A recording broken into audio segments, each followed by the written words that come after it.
मी आता कंपनीमध्ये काम केलेलं आहे. तुमचं बीएस साठी झालेलं माझं बेस्ट आहे. मी का आलो मला माहित नव्हतं. मला तुम्ही काही ओळखीचे नाही. तुम्ही ऍक्सिडेंटली आले. हो सर. आपण एकमेकाला पूरक आहोत सर. काही करून या लोकांचा विकास झाला. क्या बात आहे. बरोबर आहे. पण जे आत्मिक समाधान आहे ते जर झालं त्याची ना, तर किंमत नाही कशा. नामदेवाच्या पायरीवर जायचं वाह काम पडत. क्या बात आहे. This is my Pandhari.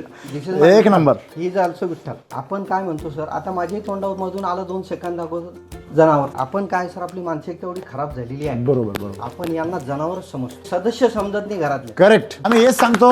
आणि आपण सदस्य जोपर्यंत समजत नाही सर, तोपर्यंत आपण ही लक्ष्मी आहे ना घरातली, एकदम घरातली लक्ष्मी जर आजारी पडली तर आपल्याला चहाचा डबाही सापडत नाही. आणि ती गोंधळ कशामुळे होतो की सापडत नाही म्हणून. आणि इकडे गोंधळ कशामुळे होतो माहिती का, आर्थिक विवंचना. आता ही जर आजारी पडली, या माणसाला प्रश्न पडला की नाही, अरे दूध डिलिव्हर द्यायचं होतं, साला कमी होऊन राहिलं.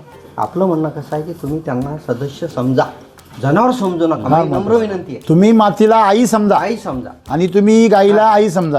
की आपण थोडंसं डोकं लावा आणि मार्केटिंगचा विचार करा. व्यापारी म्हणून करा ना तुम्ही. 100% मी तुम्ही तुमचं दूध असं बनवा. दूध आणि तुम्ही कसं म्हटले की आम्ही खात नव्हतो पण आता खरं आहे का खोटं आहे. खरं आहे सर. मग तुम्हाला आवडतं तर लोकांना पण आवडणार ना. उलट तुमच्या चिखलीमधले अनेक लोक शोधताय असं दूध. आपण वंशज कोणाचे आहोत? तुकाराम महाराज, ज्ञानेश्वर माऊली, आपण याशी वंशज आहोत. क्या बात तरी आहे. आपण रडतो म्हणजे आपलं दुर्दैवासारखं दुर्दैव नाही सर. करेक्ट. ही गाय सुखी आपल्या हेच मी तासावरून सांगतो. क्या बात आहे. Very good.